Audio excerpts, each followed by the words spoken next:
जय हिंद। एक ऐसी मानसिकता जिसके कारण आज हमारे देश के ये हालात हैं, और वो मानसिकता है कि ना तो हमें किसी बीमारी को जानना है, ना मानना है, पर जरा सा संक्रमण होते ही हमें दुनिया के सबसे उच्च स्तर की चिकित्सा चाहिए।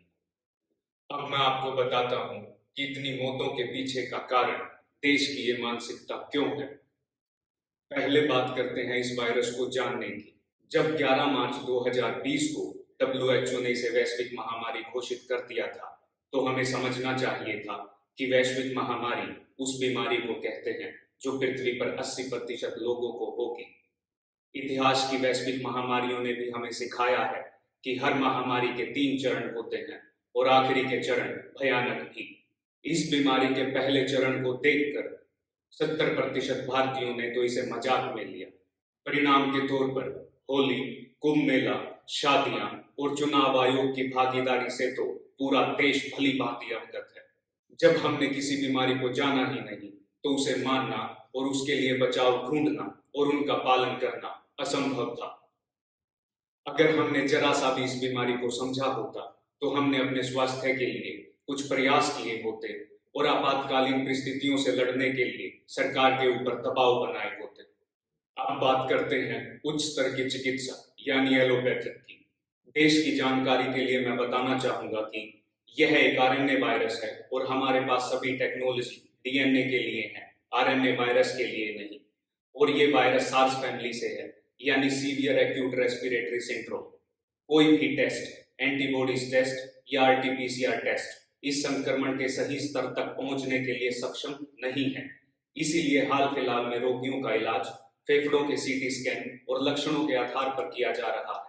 एम्स के डायरेक्टर डॉक्टर रणदीप गुलेरिया पहले ही बता चुके हैं कि शरीर में लक्षण न होने पर भी फेफड़ों में इसका संक्रमण देखा जा सकता है।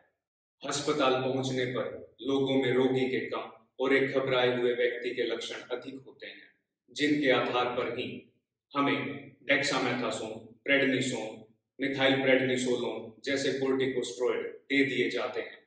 कोर्टिकोस्टेरॉइड से शरीर में ग्लूकोज की मात्रा बढ़ती है, जो मधुमेह के रोगियों के लिए और भी खतरनाक है। जिस प्रकार कोविड के पहले चरण में उपयोग की गई अजिथ्रोमाइसिन, हाइड्रोक्सीक्लोरोक्विन, डोक्सिलिन जैसी दवाइयां बाद में शोध में नकार दी गई, उसी प्रकार इस बार उपयोग की जाने वाली सभी दवाइयां भी शरीर पर कोई खास प्रभाव नहीं कर रही हैं। और ये सभी जानकारियां स्वास्थ्य मंत्रालय भी 7 मई 2020 को अपनी प्रेस कॉन्फ्रेंस में दे चुका है।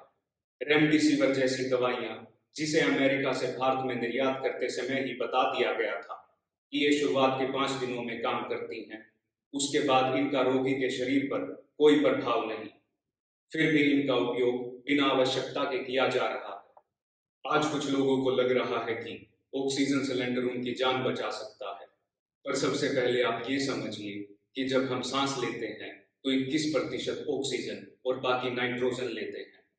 मेडिकल ऑक्सीजन सिलेंडर में 99% शुद्ध ऑक्सीजन होती है। अगर हमने शरीर को बिना आवश्यकता के इतनी शुद्ध मात्रा में ऑक्सीजन दी, तो हमारे फेफड़े लगभग कुछ समय के लिए काम करना बंद कर देते हैं और इसी झटके से लोगों की मौत भी हो रही है। कुछ स्थानों पर अस्पतालों में अमानवीय घटनाएं भी देखी गई हैं।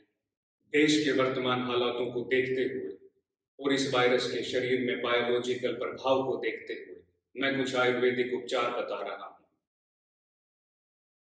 आयुर्वेद देश की सबसे बड़ी धरोहर है और दुनिया की सबसे पुरानी चिकित्सा पद्धति भी।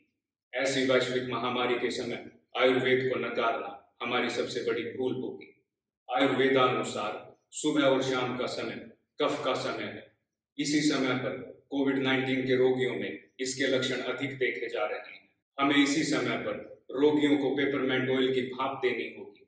पेपरमेंट ऑयल, पेपरमेंट में मौजूद मेंथोल एक डिकंजेस्टेंट के रूप में काम करता है, जो नाक की झिल्लियों में आई सूजन को कम करता है और सांस लेने की प्रक्रिया को आसान करता है और साथ ही सांस की नली को स्वस्थ रखता है। इसकी भाप लेने से पहले इसके प्रभाव को बढ़ाने के लिए दोनों नाकों में 1-1 बूंद गाय के घी का उपयोग करें। इसका उपयोग 8 साल से कम उम्र के बच्चे और गर्भवती महिलाएं ना करें। पपीते के पत्तों का रस, शरीर में किसी भी प्रकार का संक्रमण होने पर एक बड़ा प्रभाव हमारी प्लेटलेट्स पर पड़ता है। दिन में 3 बार इसका किया गया सेवन हमारी प्लेटलेट्स को बनाए रखने में मदद करता है और शरीर में बढ़ रहे कफ को भी कम करता है। अभी तक इसका किसी के शरीर पर कोई दुष्प्रभाव नहीं देखा गया है। इसके साथ ही पीपल के पत्तों का रस भी उपयोग किया जा सकता है, जिससे हमारे शरीर में ऑक्सीजन की मात्रा बढ़ेगी। नींबू विटामिन सी का एक बहुत बड़ा सोर्स है। इसमें सिट्रिक एसिड होता है जो हमारे फेफड़ों में कफ के संक्रमण को ठीक करता है और साथ ही फेफड़ों को मजबूत बनाता है। अगर इस वायरस का संक्रमण फेफड़ों में अधिक बढ़ चुका है तो नश्य क्रम अनुसार दिन में 3 बार डाली गई नींबू के रस की 3-3 बूंदें शरीर पर चमत्कारी प्रभाव दिखा रही हैं। किडनी और लीवर के रोगी, पेट में अल्सर और एसिडिटी के रोगी इसका उपयोग न करें। हल्दी शरीर में बढ़ रही इन्फ्लामेशन, स्वेलिंग और इन्फेक्शन को रोकने के लिए बहुत हद तक कारगर है। इसलिए गर्म पानी में इसका सेवन और गरारे आपके लिए लाभदायक है। मेडिकल साइंस अनुसार हम 1 महीने तक बिना कुछ भी खाए पिए जीवित रह सकते हैं।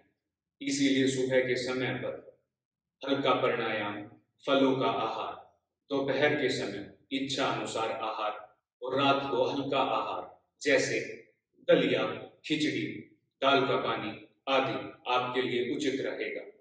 सरकारी आंकड़ों के अनुसार जब तक आप ये वीडियो देख रहे हैं तब तक 2000 से भी अधिक लोग अपनी जान खो चुके हैं।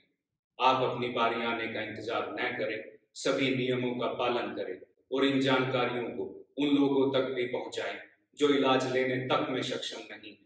जय हिंद।